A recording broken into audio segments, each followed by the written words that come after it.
नमस्कार. परतवाडा अचलपूर इथं घडलेलं व्हिडिओचं प्रकरण अत्यंत संतापजनक आहे. तरुणींना प्रेमाच्या जाळ्यात ओढून त्यांचं चित्रीकरण करून नंतर ब्लॅकमेल केल्याच्या प्रकरणात अयान अहमद नावाच्या हरामखोराला पॉक्सो अंतर्गत गुन्हा दाखल करण्यात आलेला आहे. मुख्यमंत्री देवाभाऊ यांची भूमिका स्पष्ट आहे. महिला आणि मुलींवरील बालिकांविरोधातील गुन्ह्यांबाबत झिरो टॉलरन्स. या प्रकरणातील त्या हरामखोर आरोपीच्या मुसक्या आवळल्याशिवाय पोलीस राहणार नाहीत. कठोर कारवाई तर होईलच, पण या व्हिडिओच्या माध्यमातून मला मुलींना पण सांगायचं, अगं पोरींनो, असं फसू नका ग. गोड बोलून विश्वास जिंकून जर कोण जवळ येत असेल तर सावध राहा. कोणावरही लगेच विश्वास ठेवू नका. तुमची सुरक्षितता ही सगळ्यात महत्वाची आहे.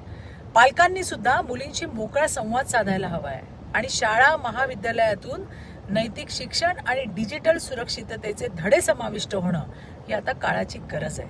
धन्यवाद. जय हिंद, जय महाराष्ट्र, भारत माता की जय.